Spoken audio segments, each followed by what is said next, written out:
Good morning students. Now this is the next video for class 12th chapter 9 financial management flotation cost। पहला अभी हमने क्या topic पढ़ा था, नेक्स्ट लास्ट वीडियो में हमने पढ़ा था कि factor determining the capital structure. अब क्या क्या फैक्टर है, कैश फ्लो के बारे में पढ़ा कि किस तरह का कैश फ्लो है जिससे हम डेट पे इन्वेस्ट करें कि इक्विटी पे। इंटरेस्ट कवरेज रेशियो हमको क्या बताता है, EBIT अपॉन इंटरेस्ट, यानी कितना हमको अर्निंग बिफोर इंटरेस्ट और टैक्स मिल रहा है और कितना हमारा इंटरेस्ट है। डेट सर्विसेज कवरेज रेशियो यह वो बताता है कि अगर DSCR हमारा ज़्यादा है तो हमको डेट पे ज़्यादा इन्वेस्ट करना चाहिए as compare to equity share holders, और अगर डेट DSCR हमारा लेस है तो हमें ये डिसाइड करना चाहिए कि हमको कैसे अवॉइड करना चाहिए डेट और हमको इक्विटी पे कैसे काम करना चाहिए। फिर आता है return on investment. Return on investment अगर ज़्यादा है इंटरेस्ट रेट से तो हमको डेट को रिकमेंड करना चाहिए, यानी डिवेंचर्स को ख़रीदना चाहिए, बेचना चाहिए एज अ कंपनी। और रेट ऑफ इन्वेस्टमेंट अगर लेस है रेट ऑफ इंटरेस्ट से तो हमको क्या करना चाहिए, तो कंपनी को अवॉइड करना चाहिए डेट को। अब कॉस्ट ऑफ डेट क्या है, कॉस्ट ऑफ डेट आपको ये बताता है कि अगर आपके पास बोरोड फंड कम है तो आपको क्या प्रेफर करना चाहिए, आपको इक्विटी प्रेफर करना चाहिए। टैक्स रेट आपको क्या बताता है, टैक्स रेट ये बताता है कि अगर टैक्स हाई है तो आप डिबेंचर्स को परचेज़ कर लीजिए और अगर टैक्स लो है तो आप इक्विटी को प्रेफर कर लीजिए। फिर आता है कॉस्ट ऑफ इक्विटी, भी सेम चीज़ बताता है कि अगर अर्निंग पर शेयर डिक्लाइन कर रहा है तो हमको डेट को ख़त्म करके हमको इक्विटी पे आना चाहिए। अब नेक्स्ट आता है flotation cost. Flotation cost is the cost involve in the issue of shares and debentures. अगर कोई फ्लोटेशन कॉस्ट क्या होती है, जो भी हमारा एक्सपेंसेस हैं शेयर्स या डिबेंचर को इशू करने के लिए उसे हम फ्लोटेशन कॉस्ट कहते हैं। These cost include the cost of advertisement, underwriters, statutory fees etcetera. यानी कि जो फीस होती है फ्लोटेशन कॉस्ट क्या क्या होती हैं, ऐसे एक्सपेंसेस जो शेयर्स को शेयर या डिबेंचर को इशू करने के टाइम पे हमको देखते हैं।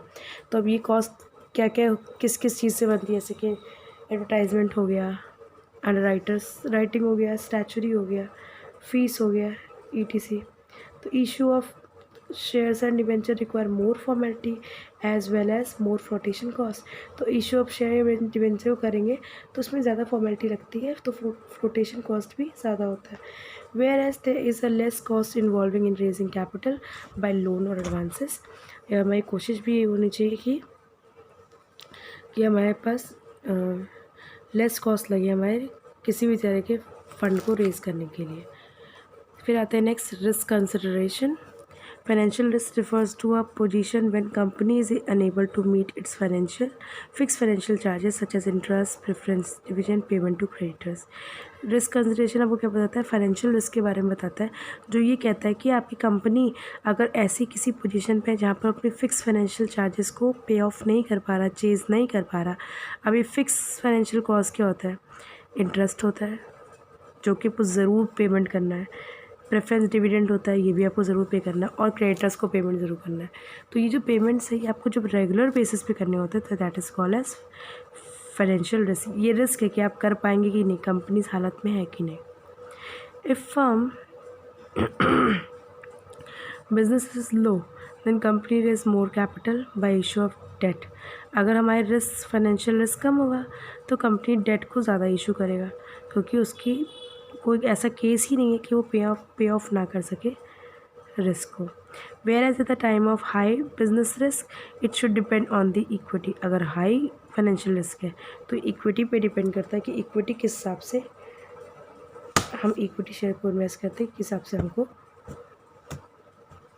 डेट पे इन्वेस्ट करना चाहिए।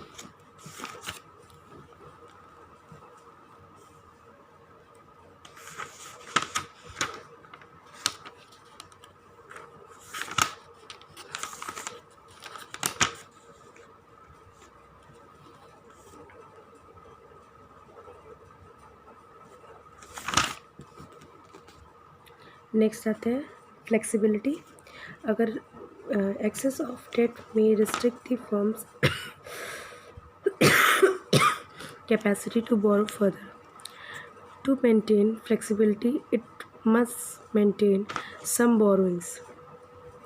Power to take care of unforeseen circumstances. Flexibility क्या होती है? फ्लेक्सिबिलिटी हमको ये सिखाता है कि कंपनी में अगर मान लीजिए चेंजेस हो रहे हैं, एक्सेस डेट है, तो रिस्ट्रिक्ट कर देता है कंपनी को कि आगे वो फ़ंड परचेज़ नहीं कर सकता है। यानी कि अगर आपके पास डिबेंचर्स ज़्यादा हैं तो कंपनी आपको रिस्ट्रिक्ट कर देता है, आपके हाथ इस तरह से बंध जाते हैं कि आप आगे फर्दर परचेज़ नहीं कर सकते हैं। तो टू मेंटेन फ्लेक्सिबिलिटी, अगर हमको फ्लेक्सिबिलिटी मेंटेन करनी है तो हमें आगे की बोरोइंग पे कंट्रोल रखते हुए,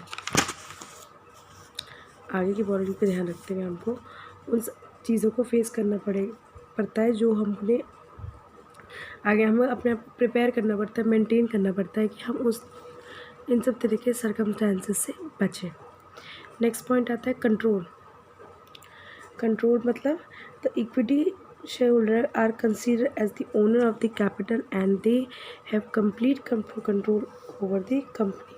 तो ये बता रहा है कि अगर इक्विटी शेयर होल्डर को ओनर की तरह माना जाता है, ओनर की तरह वो होते हैं, तो उनका पूरा कंप्लीट कंट्रोल होता है अपनी कंपनी में। If existing share holder wants complete control then they should prefer debt, loan of small amount, etc. If they do not mind sharing the control, then they may go for equity share also. जैसे कि बता रहा है कि equity share holder का complete control होता है company में। तो if existing share holder want complete control, अगर इक्विटी शेयर होल्डर अपना complete control, existing share holder अपना कंप्लीट कंट्रोल चाहते हैं, then they should prefer debt, loan and small amount. तब इनको प्रेफर करना पड़ेगा डेट भी,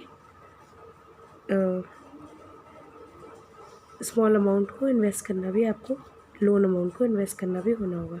if they do not mind sharing the control then they may go for equity share also.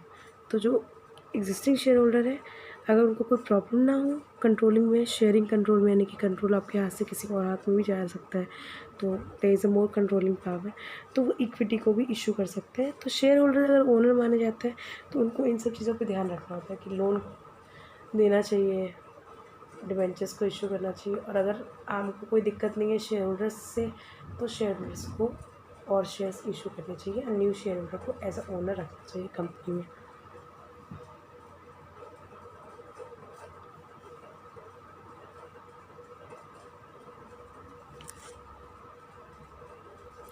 Next आते हैं regulatory framework.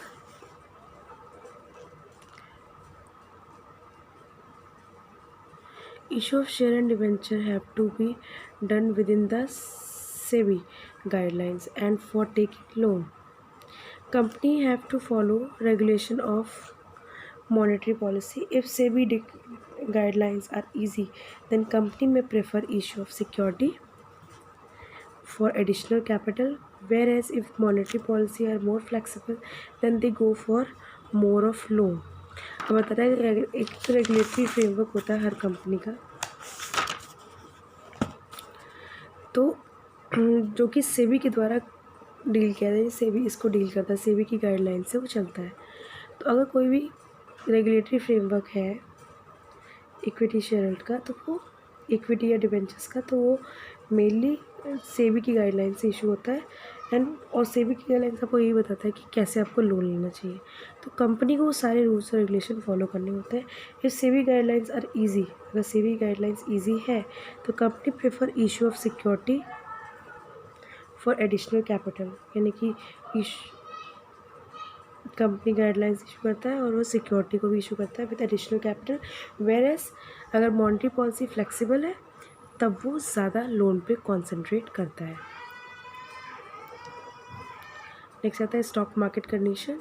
There are two main condition of market, that is boom condition and recession और depression condition. This condition effect the capital structure specially when company is planning to raise additional capital।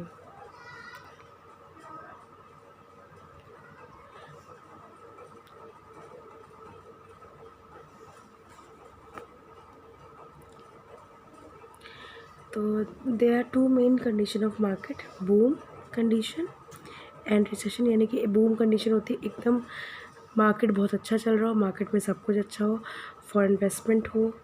तो market अगर ऐसी situation होता है कि market की condition companies के लिए फेवरेबल हो, तो that is called as boom condition. Recession मतलब कि एक तरह से डिप्रेशन, एक तरह से आप कह सकते हैं कि एकदम नीचे की पोजीशन जहाँ पर मार्केट की कंडीशन अच्छी ना हो, मार्केट एकदम अनफेवरेबल हो, जैसे इस समय आपको पता है कोविड में मार्केट फेवरेबल नहीं है। These conditions affect the capital structure, especially when the company is planning to raise an additional capital. तो ये दोनों जो कंडीशंस है, बूम, रिसेशन और डिप्रेशन की, ये कंपनी के कैपिटल स्ट्रक्चर को इफेक्ट करता है उस टाइम पे, स्पेशली जब कंपनी अपना कैपिटल रेज करना चाह रही हो। Depending upon the market condition, the investor may be more careful in their dealing. तो हमेशा जो मार्केट की सिचुएशन देख के इन्वेस्टर को अपनी डीलिंग करनी चाहिए। ड्यूरिंग डिप्रेशन का period, it is the market business is slow, यानी कि डिप्रेशन में मार्केट का जो बिजनेस होता है बहुत स्लो होता है। And investor also hesitate to take risk. तो इन्वेस्टर भी क्या करता है, रिस्क को नहीं लेता है, इस समय कोई रिस्क लेने को तैयार नहीं है। So at this time it is advisable to issue borrowed fund security as these are less risky and ensure fixed repayment and regular payment of interest.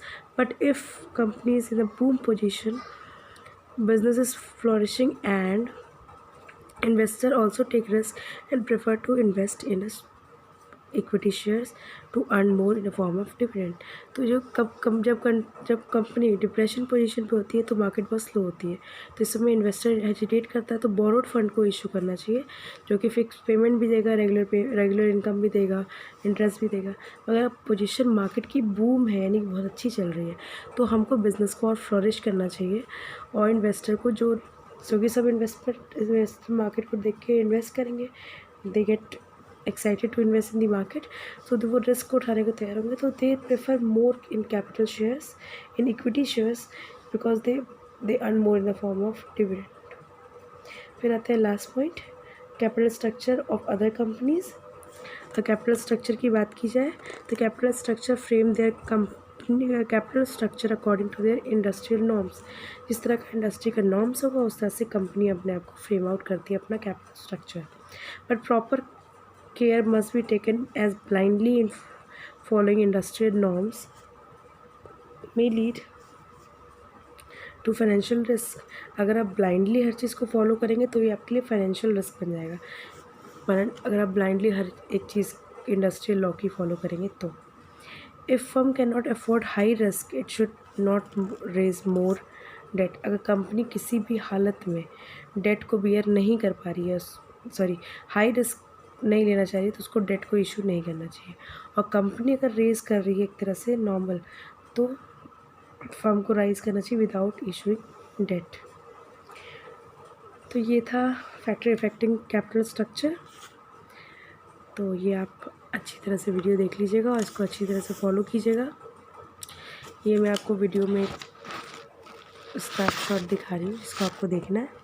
ये एक तरह का केस स्टडी है, हम इस पर डिस्कशन करेंगे, मगर आप इसके ऊपर देख लीजिएगा, इसमें दिया हुआ है in the concept which increase the returns of equity share with the change in the capital structure. तो आपको इनके बारे में बताना पड़ेगा। High debt equity ratio result क्या दिखाता है, और एक तरह की समझ लीजिए आपकी जो कॉन्सेप्ट है इन्हीं के बेस पे है, तो जिसका कंसेप्ट क्लियर होगा वही इन्हें सॉल्व कर सकता है। तो मैंने आपको दिखा दिया, तो आप लोग कोशिश कीजिए एमसीक्यू और केस स्टडी के बारे में पढ़ने की, जो आपने टॉपिक्स अभी पढ़े हैं। Thank you.